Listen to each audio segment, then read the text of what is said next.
All right, guys, welcome back to our last segment here on the podcast. We're talking NBA basketball, and our NBA guy, Alex, take it away.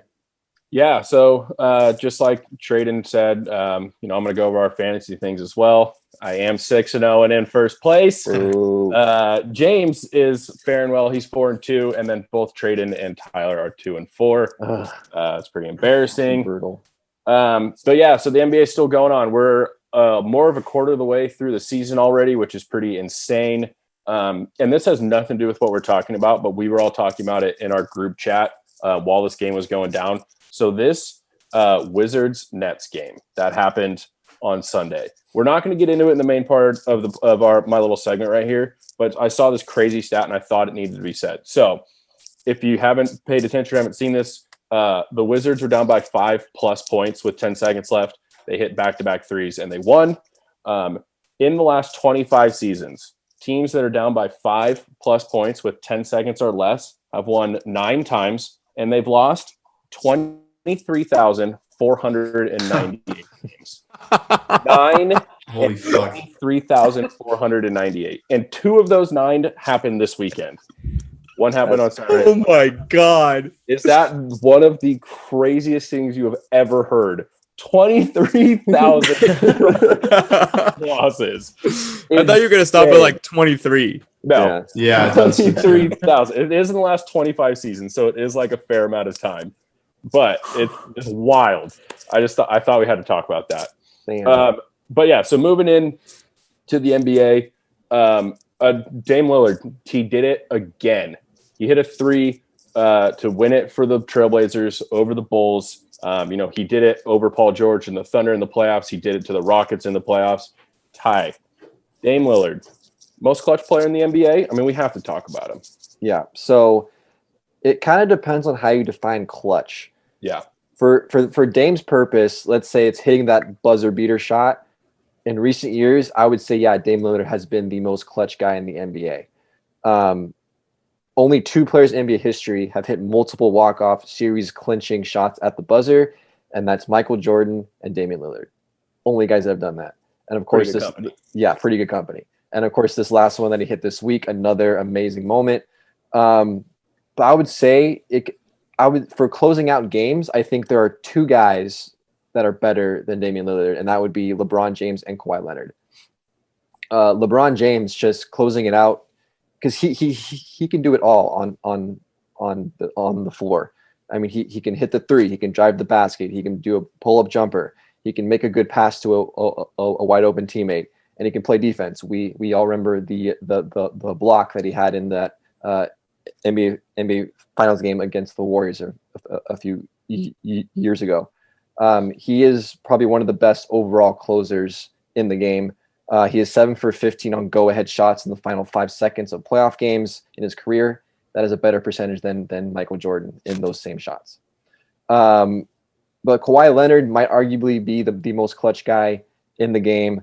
He is number 1 in the NBA in free throw percentage in the final 5 minutes of a game, which a lot of people don't think about free throws as being clutch, but those are arguably probably the most clutch shots you can have in the last few minutes of a game, because there's always a lot of fouls going on, and those are really, really huge points. He has also made more game tying or go ahead shots in the final minute of a game than any other player over the last 3 seasons. So with those in mind, I would have to say Kawhi probably is the most clutch overall. LeBron James is right there too. But with those exciting buzzer beater shots that are those wow, like awesome moments, I mean, Dame Lillard's gotta be the number 1 guy. Yeah, I think part of it too is 2 of them have been in the playoffs to close out series, and they're from like 40 feet. Like they are far beyond like wow factor, like amazing moments, like Dame Lillard for sure. Yeah, I mean especially the one against the Thunder. I mean, Paul George is known for being one of the best wing defenders in the NBA, and Dame just hit him from 38 feet, silenced him. It was nuts. I think it's also just I love Dame Lillard, but I do agree with you. I think Kawhi is probably the best closer right now in the NBA. He's also just got his Kawhi straight and steady kind of the boring man or whatever you call him. Consistency. Yeah, the consistency. Moving on to the best rivalry in the NBA. It's Lakers-Celtics. It's maybe not as what it used to be with the Magic and Bird. But so the Lakers and Celtics played this a couple days ago.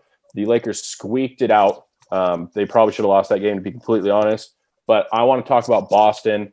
I think it's time to start worrying about them. They lost Marcus Smart to this game to a calf injury, which for basketball players is obviously incredibly important muscle in your lower leg to play basketball with. Kemba Walker just came back.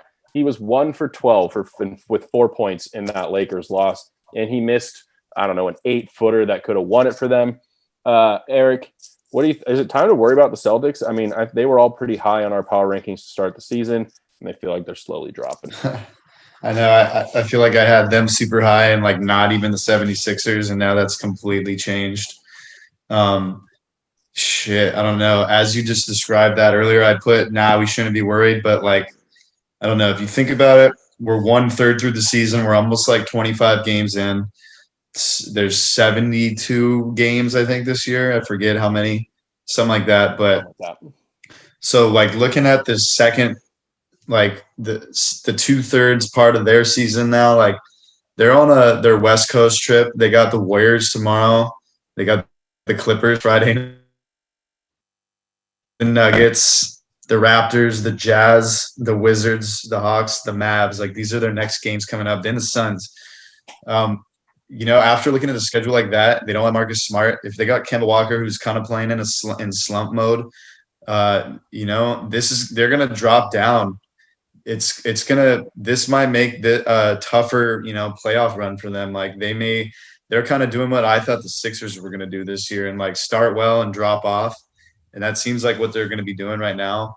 I think it's going to be up to this second portion of the season. Like if they can survive this next upcoming stretch, win enough games without Marcus Smart, which is going to be tough. That guy's a big part of their identity. So, the true test, I think, is this next upcoming part is going to be the toughest part of their season.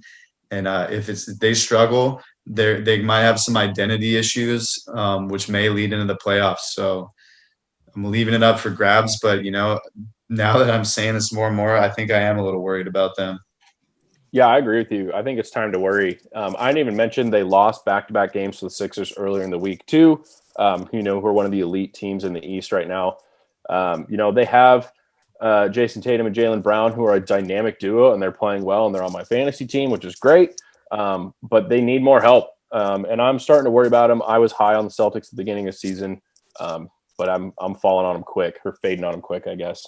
We're going to move out west now. So the hottest team in the NBA over the last couple of weeks was the Utah Jazz. They had won 11 straight, and then they played their Rocky Mountain Division rival, the Denver Nuggets, and the Nuggets pulled it out. We were high on the Nuggets too at the beginning of the season, and then they kind of came out of the gate struggling after they made it to the Western Conference Finals last year. They've started rolling. They cut off this Utah Jazz steamroll. James, we're talking about these teams in the mountains up here. Which one of these teams do you think has a best shot of making the Western Conference Finals, possibly playing one of those LA teams? What do you think about these two teams? I definitely think the Jazz are a favorite, in my opinion. A couple of reasons. The first one is they had an 11-game win streak. That's very hard to do in the NBA. It's hard to do in any sport, winning 11 games in a row. So that has confidence going their way. They also are the way more complete team. They have a guard that can pretty much score at will in Donovan Mitchell. They got a big body rebounder who can patrol the post and Rudy Gobert, a stretch forward that can shoot the three in Bogdanovich, a vet point guard that can run the offense in Mike Conley, and a favorite for sixth man of the year in Jordan Clarkson. And they also have a couple guys off the bench that can come and start if they need them to be. They're actually the third best three-point shooting team in the NBA right now, making 39.9% of their three-pointers. And they're the third best defensive team. They also are leading the league in rebounds per game with 57.8 and tied for first in offensive rebounds, which is 11.7. That shows you energy. That shows you effort. That shows you their drive. Because rebounding, honestly, it's all effort. You can be as tall as you can be at Yao Ming size, but if you don't try it, you're not going to get that ball. It's boxing out. It's getting up there. It's giving your body. It's getting up to get the ball. In addition to all that, something Traden brought up at the beginning of this podcast is adversity. And the Jazz have faced a lot of adversity going back to last season. If you guys don't remember, Rudy Gobert was the one who started this whole coronavirus thing and caused basically the nation to shut down. Honestly, if you think about it. Like, he got coronavirus, the NBA shut down. Go back to France. NBA shut down, and then all of a sudden, the United States shut down. and it was in literally that order. It was all his fault. It's literally all him. It's all Rudy Gobert. If he didn't get it, we may not be in this position right now. Who knows? But fact of the matter is, he was dicking around with the microphone and shit. Started the fire. there was a lot of tension between Gobert and the rest of his team.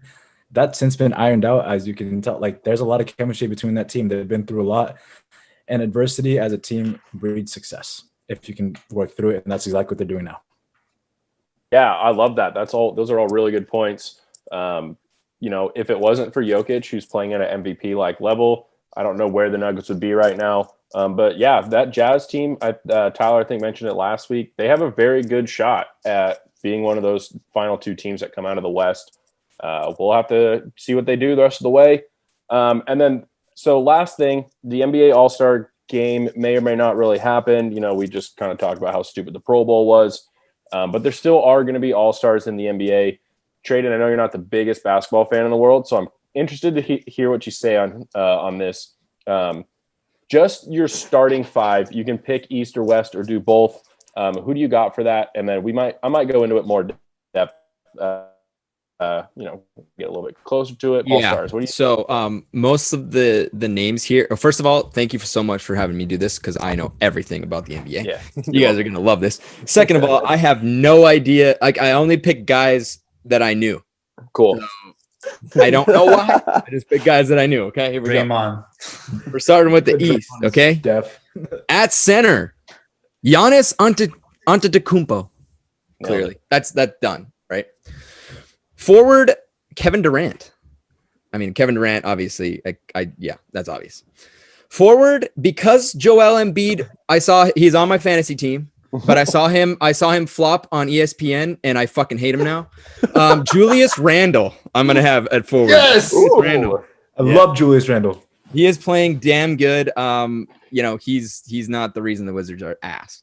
Guard, I have Bradley Beal. Yeah, Beal. Yep, I have that. I have him. And then point guard. Never mind. This was tough, but I have to go with James Harden. Wow. Okay. So I did not have James Harden. I don't think he's played enough in the East to be a contender. Also, he was playing so poorly for the Rockets earlier. Flopping is a huge part of the NBA. I'm just going to be straight up. Other than men's soccer, it's probably the worst flopping sport in the world right now. So I'm still going to put Joel Embiid in there, but Giannis, KD, Bradley Beal. But then I have Jaylen Brown from the Celtics as the other one. But what do you got in the West? Yeah, in the West, center, Jokic. That's obvious. Forward, obviously LeBron James. I me's obvious. And then I know you're supposed to have two forwards, but I have two guards and a point guard. I don't know what I'm doing, but just roll with it. I got our big flashy clutch boy, Dame Lillard. I got him on the top there. And then I got Kawhi Leonard along with him on guard. And then PG has to go to my favorite player, my boy, Stephen Curry, baby. Wow. What a lineup. That is a hell of a lineup. Steph Curry, what a dude. So I agree with you on a lot of them. So I have Kawhi and LeBron for sure, and Jokic for sure. Those feel like locks. And then I have LeBron because he kind of plays point a little bit. LeBron doesn't really play a position. He kind of plays all of them. So just basketball. Yeah, he pretty much is really good at basketball. Yeah. Basketball. So LeBron, Jokic, Kawhi, and then I have Dame as the other guard. So I picked two guards. And then I also have Paul George, who after getting so much heat in the bubble for his play, has come out and had an incredible start to the season. Kawhi is the best player on that Clipper team, but Paul George has been amazing this year, and he deserves a starting spot. I really wanted to pick Luka Doncic because I've talked about him a bunch before on the podcast. Love that dude, but I had to go PG-13. Hate the Clippers. They're going to have two starters in the All-Stars this year, but they've been killing it. So that's what I got. The other three of you, do you have anyone else you want to throw out for either the West or the East? So no Anthony Davis, huh? Well, I guess Jokic, right? Dude, yeah. Jokic has just been unreal. Yeah, you got to go Jokic over him at this moment. Yeah. I think a strong somebody strong that could be like a fill-in if Jokic decides not to play would be Christian Wood from the Rockets. He was nobody up until this year, but all of a sudden, like, he's coming out there and he's giving double-doubles left and right. And he's a huge reason why this Rockets team is where it's at. Even they just traded away James Harden, and all of a sudden, like, they're actually starting to do well because there's chemistry, and Christian Wood's been killing it. So props to that guy. That's a really good point. Like basketball, the All-Star game is almost as stupid as the Pro Bowl. Like usually the score is like 192 to 187 or something like that. But it is a lot of a popularity contest. But it's always fun to talk about. There's always going to be snubs. But yeah, that's what I got for the NBA. Keep on chugging along, basketball. Thank you, Alex. The NBA is really starting to shake up things. I think we're kind of seeing a lot of teams kind of hit their stride a little bit, and it's becoming a lot more competitive. And I think the season is starting to take shape, and we still got a lot left. So looking forward to these every week. Thank you, Alex.